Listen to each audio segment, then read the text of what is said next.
एक ज्योति बेटी ज्योति के साथ देखिए नाइट डांस कर रहा है हेल्थ की बात आपको लगेगी इसी में आपकी भलाई है जय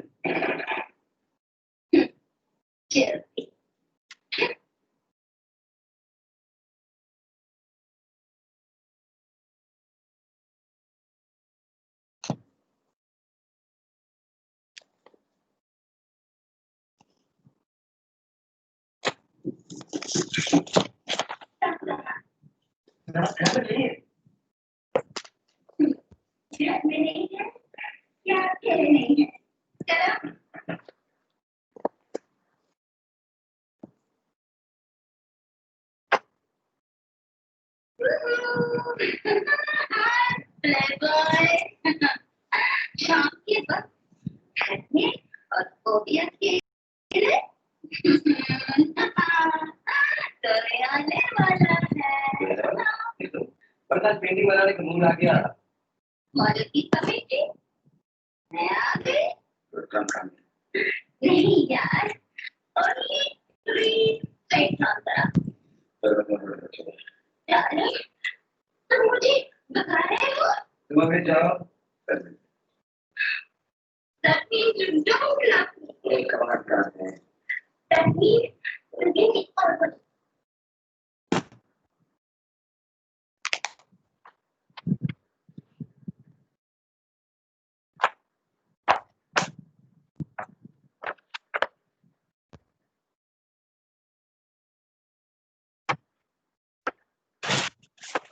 बढ़ गया हो चालू करने जा रहा अब ये करती है वो एक दाव की पैंट कैसे खराब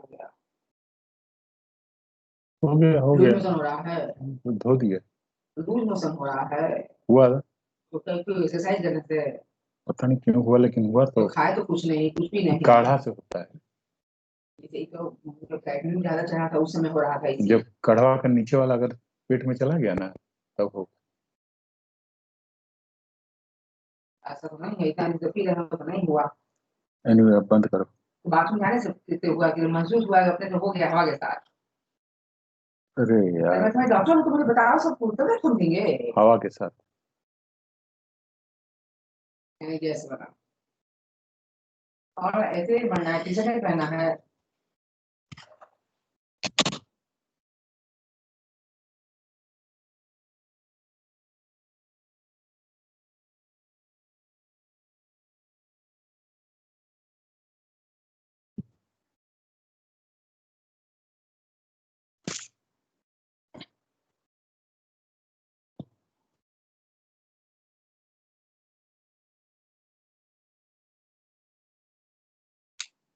Very good morning, everyone.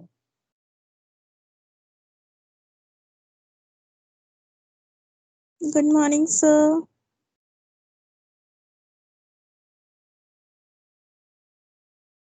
Good morning, sir. So we start with the role of government.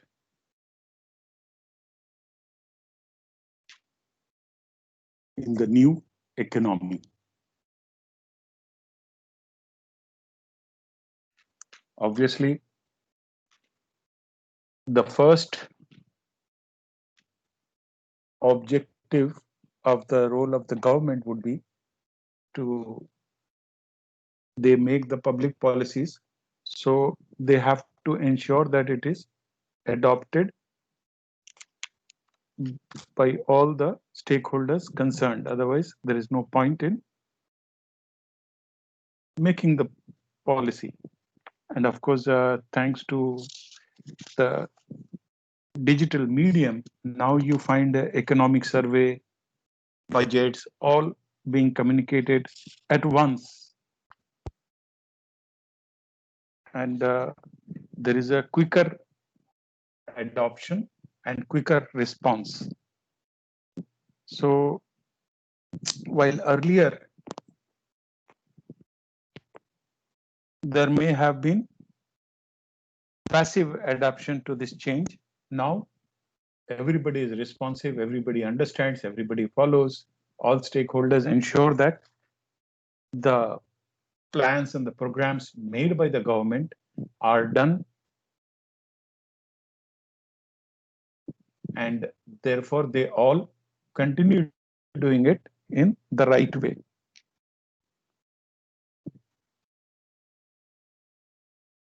Obviously, innovation is at the heart of the new economy, and the instrumental rise in growth of productivity because of technology is another very essential factor.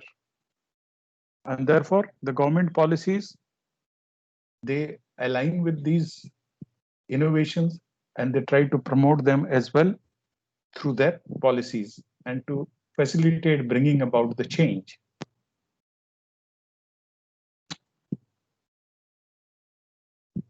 So that is another role of the government to ensure that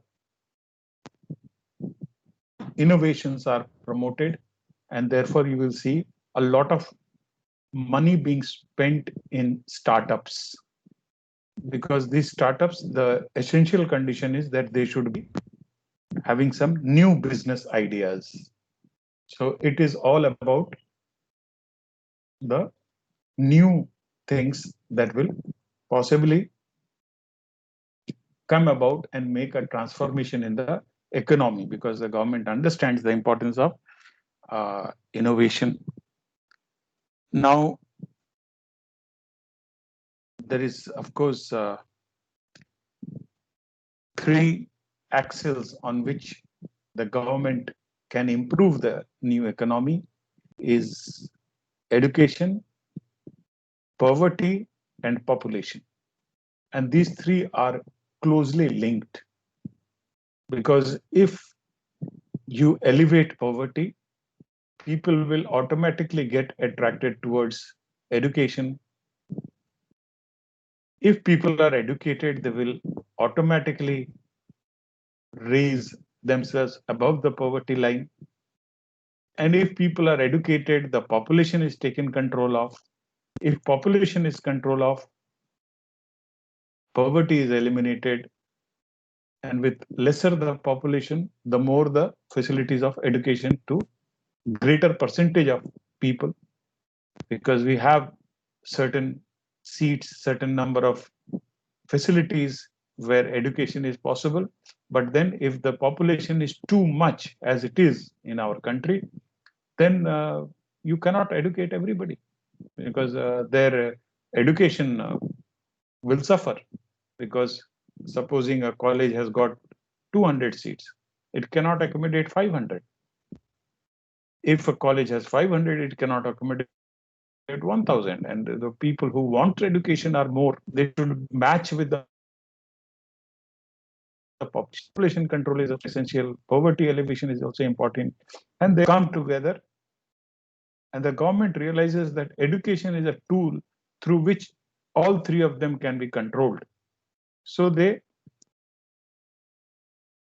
classify it as public goods.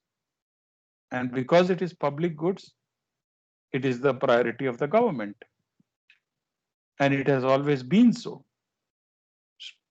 at all levels. Of course, it does not stop private educators from coming in and facilitating the process. But essentially, the government is making an attempt and has been making an attempt creating it into a public goods. Of course, because of the huge population that we are faced with, it is not possible to provide to everyone. And therefore, there is a lot of scope for others to come in and start joining it. It is, of course, also about creating knowledge economy. So the new economy, which is innovative driven, grows because of knowledge economy, and education provides the basis for this innovation. So when you talk of innovation also, we are talking of education.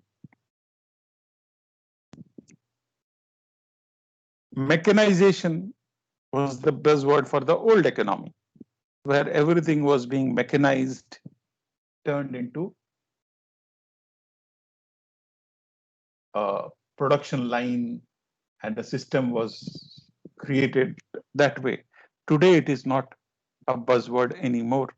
In the new economy, we have digitalization as the buzzword. And it relies heavily on the digital information. And now, even the old machines, let's say I found out that NTPC, which had imported machines from Russia, under, of course, the agreement with the two governments, and still they are operating, they have created an interface through which it has become smart, and it knows when to switch off, when to switch on its own. So a lot of digitalization has occurred on the production line, whether it is a mechanized production also has to be controlled through computers. So even cars, which are essentially a mechanical object, you find now there is onboard computer on the engine, onboard computer for driving, for safety. So digitalization has occurred at every level. At even the machines are now mastered through digitalization. And of course, not to talk about inventory, not to talk about the distribution, everything is digitalized. Even retail has been digitalized. So the entire process has been digitalized, and there is a incentive for the government now to promote digitalization, because that means we are at abreast with the rest of the world. And therefore, the policy to promote digitalization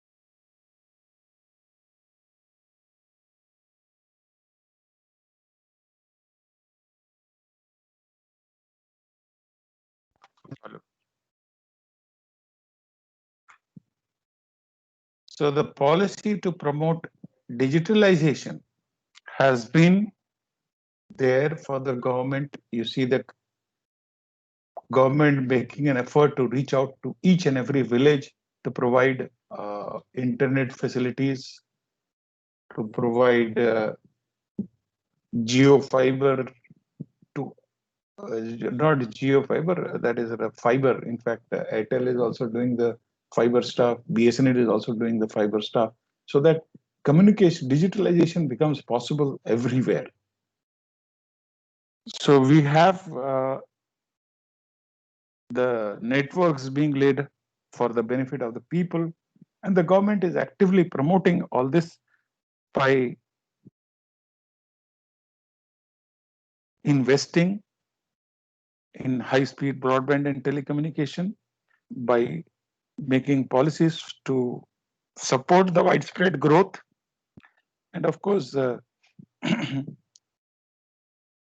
if those things are done, there will be global impact and global benefits. There is no dispute over the fact that competition drives prices downwards. So competition is also encouraged, innovations are rewarded. Of course, the time is short, because after that, that has to be shared with everyone. Then only the benefit can reach of innovation. So policymakers also know and understand that they have to open up the new market globally, not just domestically. And that competition will release them from the clutches of the regulations or the regulators. The policymakers' role should be one of protecting the consumer against exploitation of the market, and no more than that. So it is important in the new economy, where technology is so dynamic, that keeping anything fixed for a short period also results in a loss. So you have to change with the changing times. And of course, the new economy, being spurred by the fast moving information, responds with a much greater speed. In order to ensure that the benefit of the new economy is not lost, it is absolutely important for the government to shed all the rigidity and lethargy and create the transformation at the earliest, because that is what is happening. When we go to look at the government offices, we'll see how ancient they are, how slow they are to respond to the changes. But now they have also realized, and they are changing fast. They need to come up to the level of the international level. So that brings us to the end of the chapter. And I will ask you a question.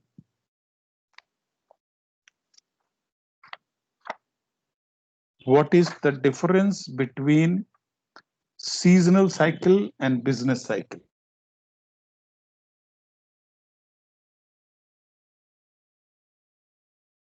What is the difference between seasonal cycle and business cycle?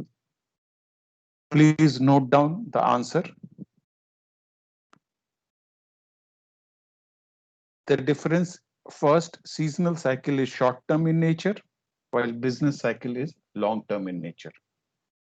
Second, seasonal cycle is product-wise, while business cycle is economy-wise, GDP-wise.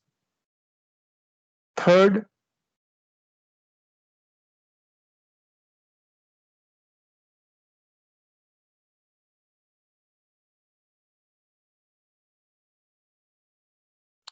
correction takes place of seasonal through off-seasonal discounts, etc., while the correction in business cycle occurs through stabilization policies. Fourth, seasonal cycles are regular, while business cycles are irregular.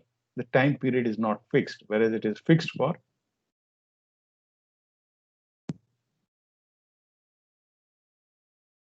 the seasonal cycle. So that is occurs with every season, off season, off season, and so on. So this is an important question. I thought I will give you the answer as well. Now, if you have any questions, you can ask. Otherwise, I'll move on to the. Yeah, I can repeat. What was the last point, sir? The last point was seasonal cycle is regular in nature, while business cycle is irregular in nature. So Can you please repeat the third point? Your voice is not coming. Please put it into the chat.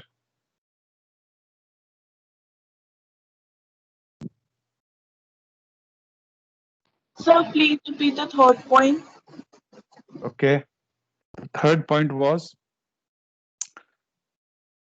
correction of seasonal cycle occurs through off-seasonal discounts, while correction of business cycle occurs through stabilization policies.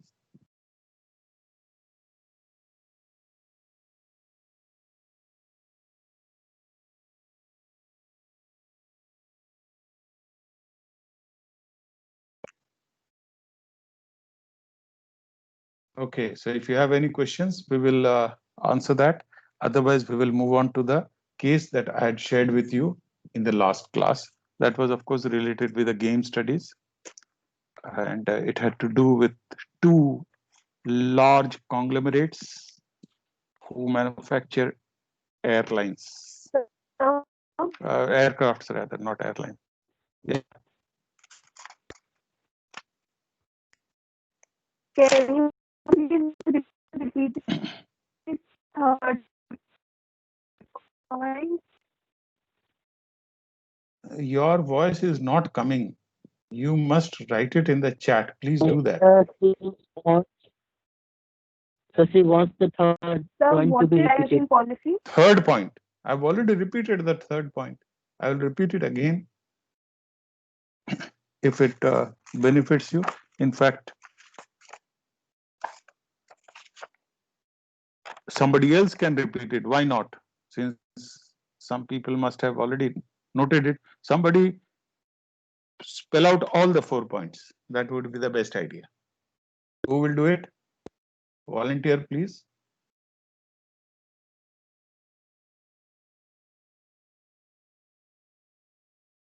Sir, am I audible? You're audible. Please go ahead. Yes, sir. So the first difference is that the seasonal cycle is a short term in nature. However, business cycle is a long term process.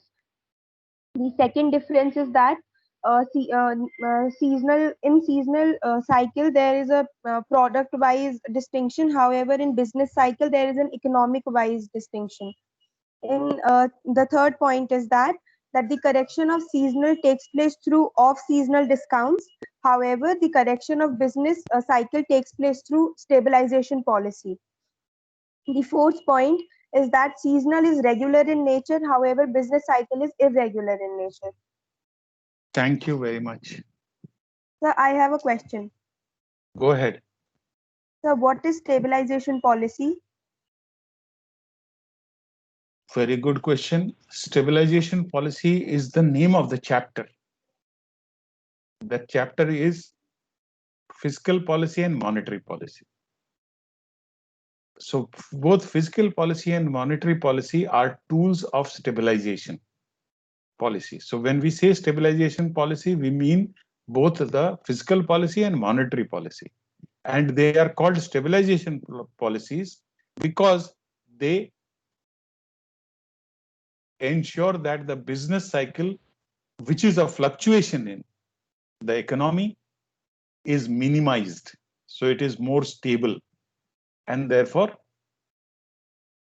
these are known as stabilization policies because if the economy is going too high, through monetary policy, we will control the flow of money. Through fiscal policy, we will impose a lot of taxes so that people have lesser money to buy, and we will control the economy. It will not go too high. When it is too low, we will do the opposite. We will, through monetary policy, release a lot of money supply in the market.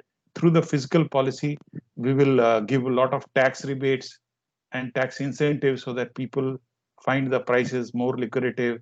Interests in monetary policy are lowered so that a lot of money is there in the market. People start taking loans and spending money.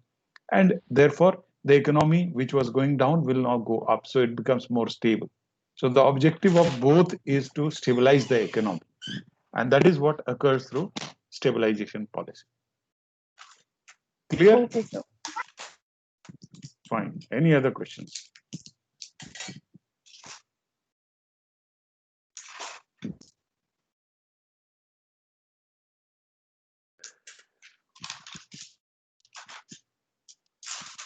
No other questions. So we'll move on to the case study which I had given you, commercial aircraft. Yeah.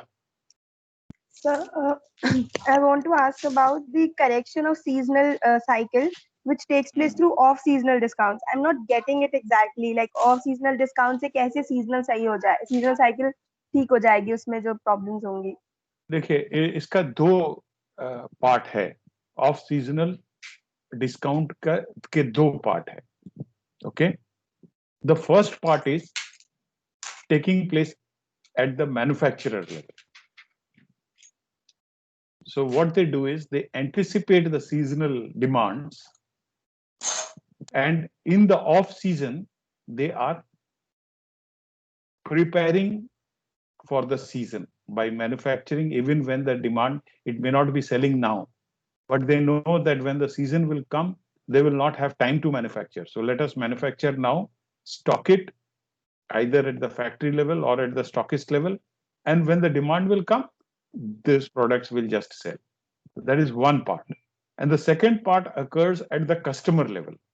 So the customer is, of course, when the time comes, for example, if there is a season of a product, he has no opportunity to think. He will pay any price provided he gets the goods. But in the off season, he will not make the purchase because that product is not required at that time. So what they do is they give off-season incentives in the way of off-seasonal discounts. So people who do not think of buying will start buying. And when they buy, obviously, they are benefited. Is that clear? Because they get at a price which they had not thought of. And of course, that product will be used by them in the season. So these are the two things which occurs through off-seasonal activities, we can say, in seasonal cycles.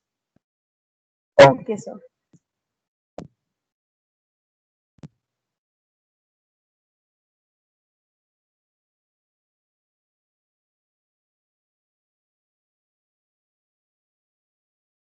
It's clear, Any sir. other Thank you. point? Any other questions?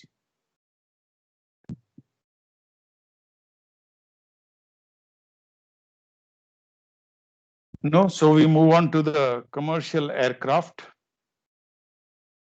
And when we talk of the commercial aircraft market, it is the most seen oligopolistic market because there are only two significant players in the market.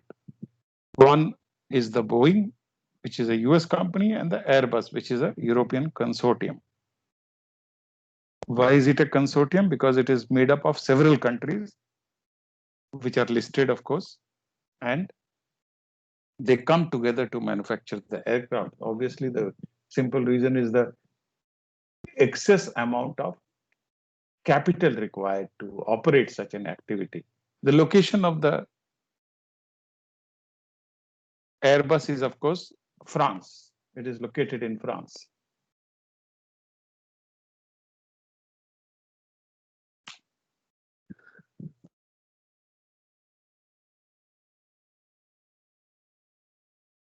So if because there are two firms, it is worth going into product development and production only if the firm has an assured market. There's so much of capital you cannot put into an aircraft and you don't know whom to sell to. So many a time the entire market can be met by just one firm. It is also possible that because the requirements of commercial aircraft is limited in nature, only one firm can supply. So we represent the situation as per the matrix which I've given to you. So what do you think is the answer? Anybody has solved it?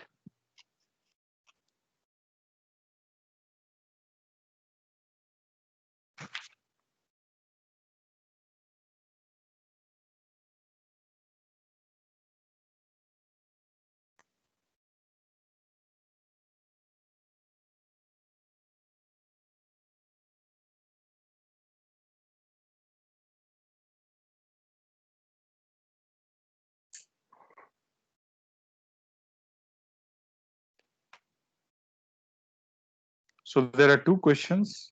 In matrix 1, how would you proceed? And in matrix 2, how would you proceed? These are the two questions. Anybody has the answer?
It is a fair game.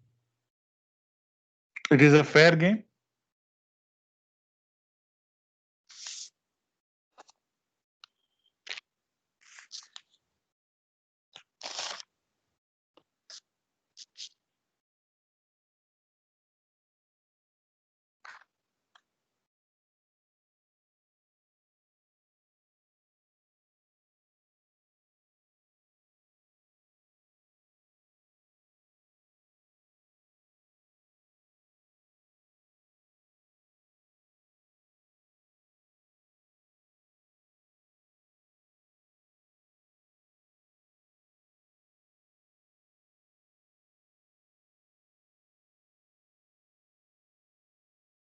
Sir, it is a fair game.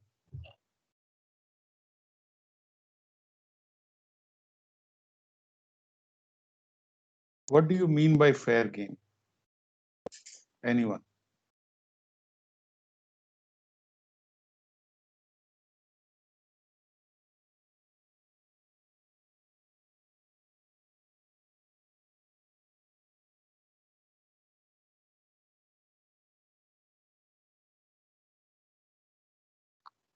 So fair game is one where we have equal chances of being losing or being losing or being winning. No, Equal chances of winning and losing. no, Investment incorrect. without a risk. Huh? Investment without a risk. Incorrect. Both are incorrect. I will of course send you the slide. Unfortunately, I didn't send it yesterday. Today, I hope I can send it. I had given you very specifically that if the saddle point, the value of the saddle point is 0, then it is a fair game. Is it clear? Yes, sir. Sir, that is okay, but when the value is 0, that implies that there That is is the equal only chance thing. of. No, it doesn't imply anything. Don't talk about implications. See, the more you confuse yourself, the more it becomes complicated. Keep it simple. And if you keep it simple, you will be able to answer correctly. You will have a clear thought process. Do not complicate it. So when we say that the value of the saddle point, saddle point returns a value, sometimes -10, sometimes 20, whatever. That value, if it is 0, then it is a fair game. Is it clear? Of course, I can explain to you why that is so. Then you will understand. It has nothing to do with judicious or being fair to both.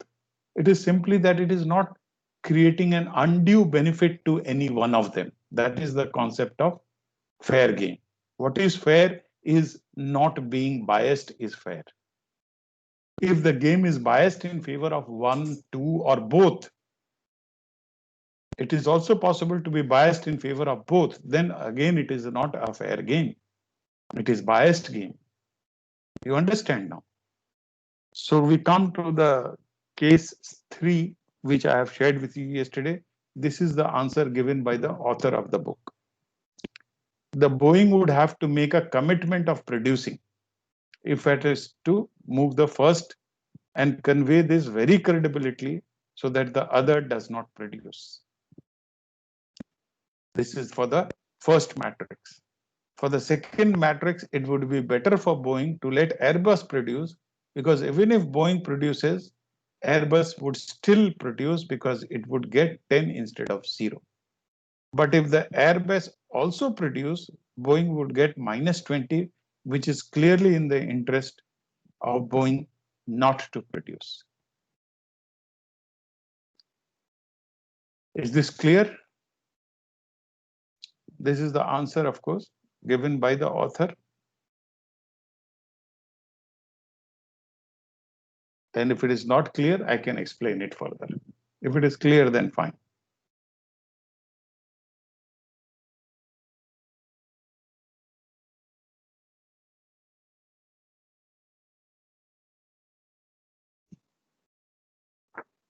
Sir, clear. Clear? So let me give you Yes, some sir. more questions. What is the importance of demand forecasting? Who will try to answer this? What is the importance of demand forecasting? Since we are into revisions now, so obviously I'll be doing this a lot. Can anybody tell me what is the importance of demand forecasting? Make a try attempt. Sir, can I Then try? I will give you the. Yeah, please. That's what I want you to do. I will of course give you the answer. No problem. But if you try, it will It be good. reduces risk. It reduces risk relating to the business activities, and also it helps the company to make the efficient decisions. Good. Anybody else? Sir, it helps. Sir, it helps the company to take decisions by analyzing the current economic indicators. Yep, that's why demand forecasting is necessary. Good. Anybody else?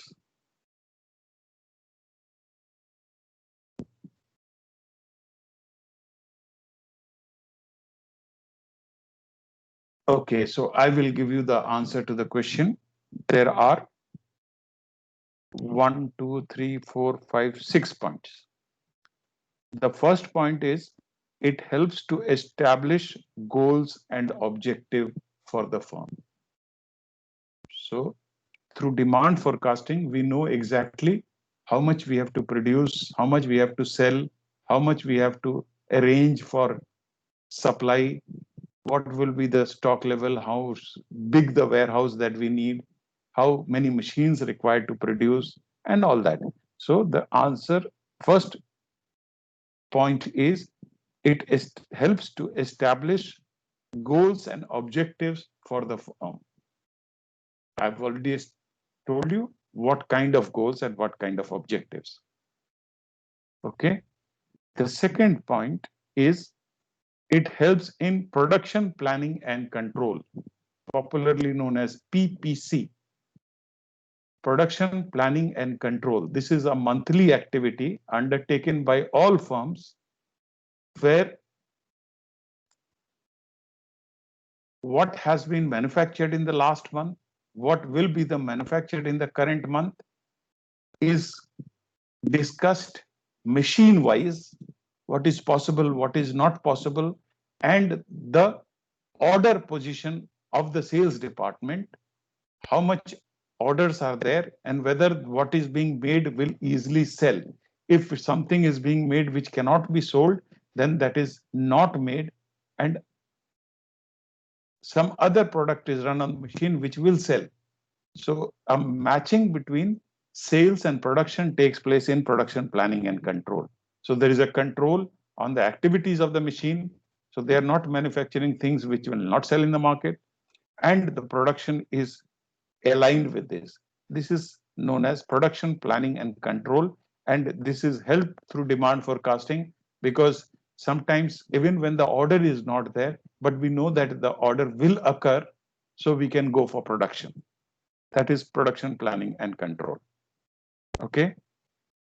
The third point is it improves decision making for all departments, whether it is production, sales, or marketing. For example, for sales, how many salespeople we should have? What should be their target? Obviously, if we know that this is the demand which is likely to be there, we can allocate them. And obviously, when we are doing marketing, we know what is the demand. It helps a lot, so that we control the marketing expenses accordingly, how much to advertise and how much not to advertise. For the production also, decision making is very clear, because we know that this is the amount we have to produce. So if we need to buy a new machine, if we need to increase the capacity of the machines, we can do so. So better decision making is another importance of demand forecasting. The fourth is formation of plans and policies. For example, expansion, whether to expand or not to expand, will come after demand forecasting has been executed properly. So if there is a demand forecasting which has been executed properly, we can think whether expansion is required or not, whether the plans that we are making is aligned to the demand, whether the policies we are creating will help us to meet the demand, and so on. Now the fifth, formation of correct pricing. If you know the demand, then the pricing will be more accurate, and we will not have abnormal pricing, which will happen in lack of demand forecasting. Just hold on a minute. हाँ बोलो. देखो plumber आया हुआ है नीचे. हाँ देख लेते हैं. हाँ। ठीक ठीक ठीक okay okay so we are on the fifth point. Formation of correct pricing is another important feature of demand forecasting, because we know the total demand, so we can divide the production by that and arrive at a proper costing. If the costing is proper, pricing will automatically be proper. And the last point is resource allocation through proper budgeting. So because we know what is the demand forecasted, we have limited resources and we allocate it through proper budgeting to the different areas which are required, how much production will need. Otherwise, the production will ask for 10 machines. We know there is no demand for 10 machines. The demand forecast that we have needs only 5 machines. So we will give them money for 5 machines. The salespeople want to hire 20 salespeople, but we know the demand is not so much. Why will we need 20 people? So we do not allocate enough resources for them to create 20 people workforce. So that is the importance of demand forecasting. Now we have another question. Yeah. So what was the fifth point? What was the? So what was the fifth point? Fifth point. Resource allocation through proper budgeting. And of course, these are all being recorded, so you can listen to the recording again and again. So no problem, they are there for you. Okay, I'll just take a 1-minute break.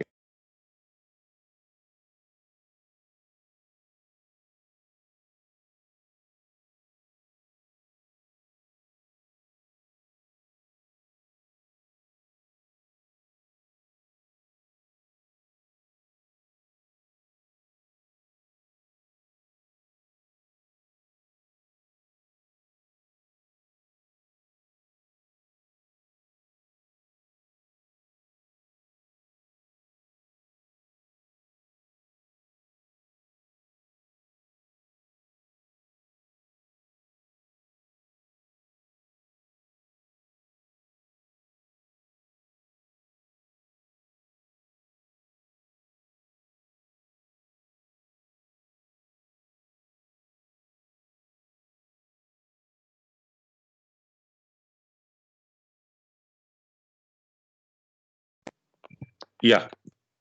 So I have another question which is related with the same topic.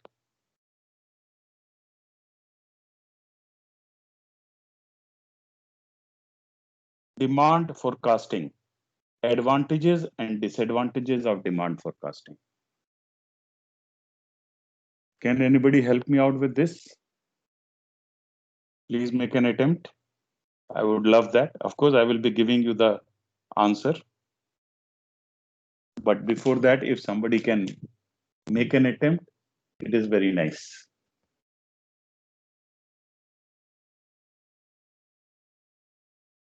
So advantages of demand forecasting can be like it helps in decision making for the future goals and objectives.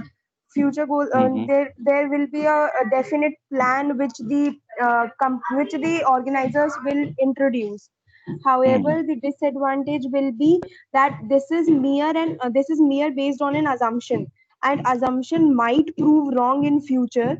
And in that scenario, the company will face losses in the future if the assumption or the forecasting made is slightly wrong, or there is any flaw in that forecasting. Good, you are very near the right answer. Good attempt. Anybody else? Sir, can I? Yes, Can I yes, try? you can. You can. That is what is the objective. Please go Sir, ahead. advantage is that forecast can be done easily, and disadvantage is that the forecasting is doubtful. because it is based on the opinion and suggestion.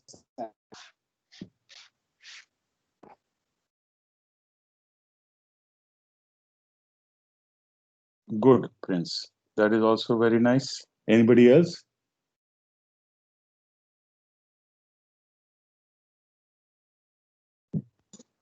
So, Mm-hmm. sir, I want to tell disadvantage. One of the major disadvantage of demand forecasting is that our business environment is dynamic in nature. The statics changes from time to time. So what the situation current is there, and according to which the forecasting is done, cannot be proved right after the expiration of some period of time. So there is an probability that the decision might be wrong.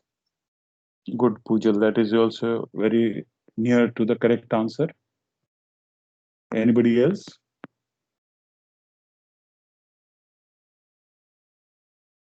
So the Yeah. forecasting is disadvantageous because it is based on the past data which the company Mm-hmm. or the firm collects. And Mm-hmm. as we know that market and its supply and demand always change. So there can be change in forecasting. You mean to say that it will be inaccurate? Yes, sir. Okay, Niharika, you're right. It can be inaccurate. We will also give you the reason why it will be so. Okay, very good. Anybody else?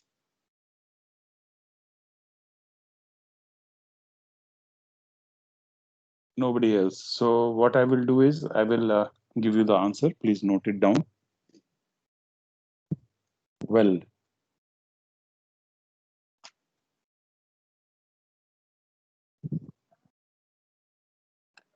the first disadvantage is, as has already been pointed out, there are too many variables which results in, this is a disadvantage. There are too many variables which results in inaccuracy, or it can be wrong, as Niharika was saying. So the first point is that because of the too many variables involved in making the demand forecasting, and it is not possible to control all the variables, and they can, the greater the variables, the greater the chances of their changing. Now the advantage is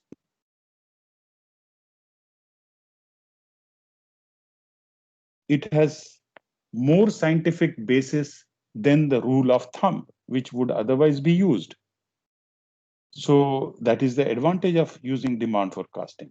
While it will be inaccurate, it will be less inaccurate than the rule of thumb, which is normally practiced in business environment. In the absence of demand forecasting, this is more scientific and hence greater accuracy than the rule of thumb. It may not be 100% accurate, but it will be more near the truth. The second disadvantage is there is a subconscious data which is already there in the minds, and that tends to confound the findings or make the findings inaccurate. That subconscious data. While the advantage is it is more accurate and a better device than any other instrument which is available at the moment. The third disadvantage, it is more accurate and better than any other device available at the moment. So it is better than any other alternative. The third is very many times judgment comes in and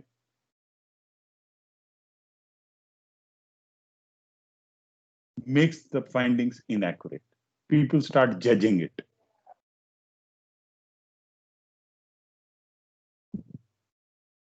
However, when we talk of demand forecasting, if we use economic indicators, it makes it more precise or more exact in nature. So it improves economy, precisement, or it improves accuracy if economic indicators are used. This was also a point that was brought out. The fourth point is people become expertise. Expertise is developed by the people, whether it is the retailers or the wholesalers or the salespeople. They believe that they are experts, and that also results in inaccurate information flowing. They may not be the expert that they believe that they are. In demand forecasting, we do not depend very highly on the expertise, so errors can be eliminated. Such errors of false belief can be eliminated. Now, the last point, any other method which we follow is usually qualitative in nature. Whether it is the survey method or other methods, they are all qualitative in method, while demand forecasting is quantitative in nature. It gives you the exact number and how the number operates. Okay, so this is the answer to the disadvantages and advantages of demand forecasting. It is demand forecasting is in advantage, sir. Last point. Quantitative, that it has to do with numbers. It is quantitative in nature. So, demand forecasting and disadvantages, you have written that it is qualitative, and in advantage, you write it's quantitative. I have told you in disadvantages, when we are talking of disadvantage, we are talking of other methods. Other methods other than the demand forecasting, they are all qualitative in nature, while demand forecasting is quantitative. That is the advantage it has. So, if other methods are qualitative in nature, so how does it disadvantage for demand forecasting? You don't get the numbers, no? Ultimately, the objective is to get a number. So if you don't get the number,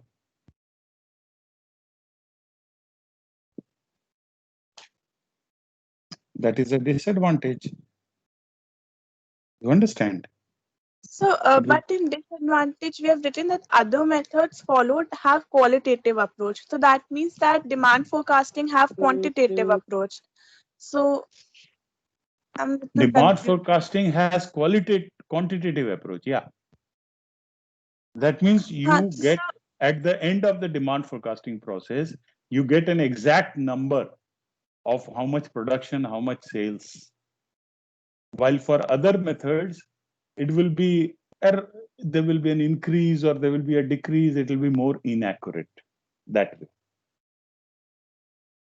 You understand? yes, sir. Fine. Now I've just sent you another case study. This is from the chapter Firm as a Producer. Managerial decision for profit maximization in airlines industry.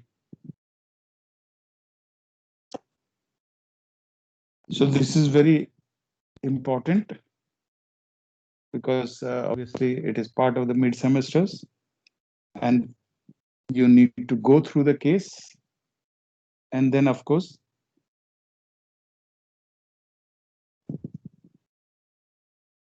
answer the question which follows. Should it or should it not reallocate the seat? This is the question to the case, and you have to answer it based on the case which is given. Can someone read the case?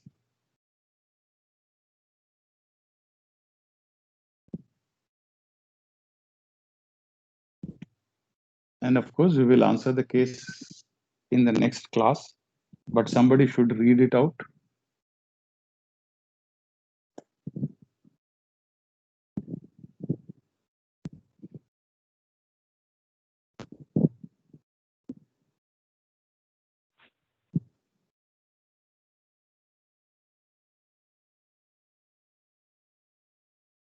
Yes.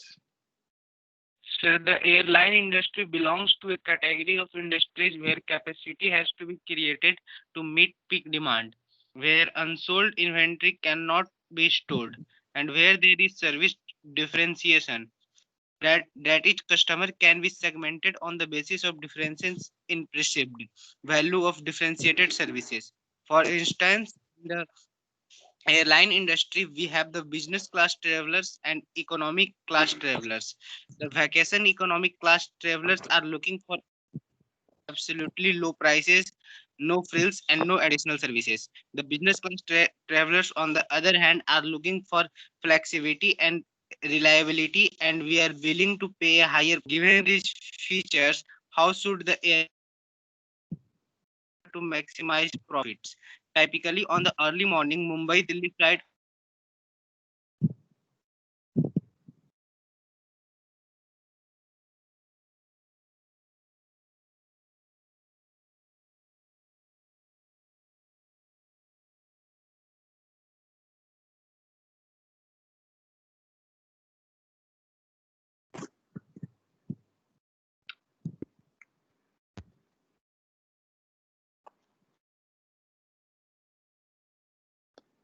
His voice is lost. Somebody can continue. Somebody else can continue from there.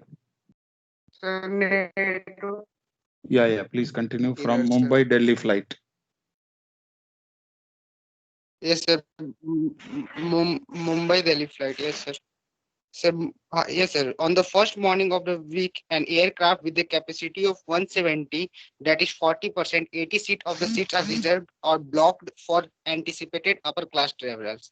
The remaining are released into the discount market for booking.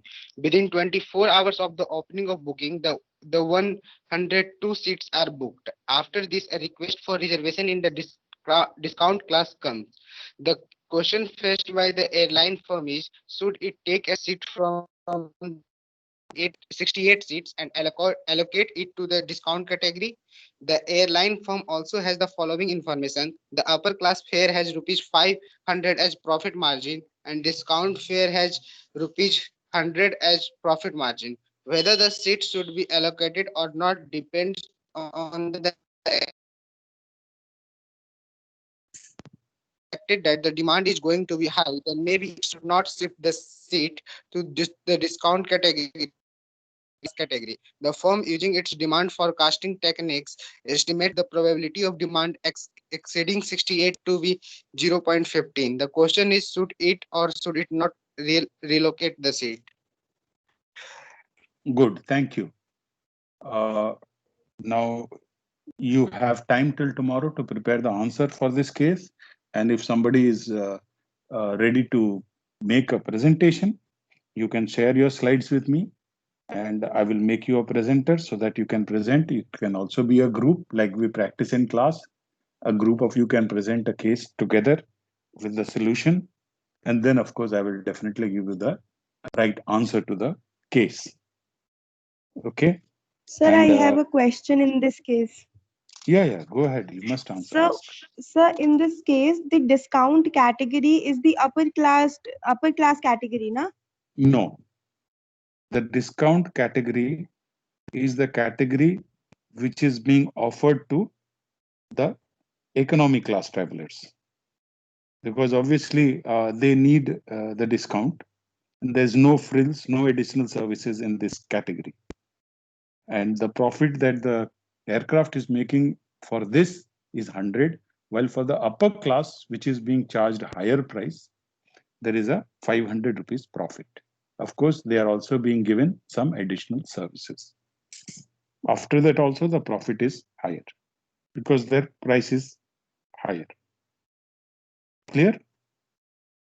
Okay, sir. Okay, sir. Yes, sir.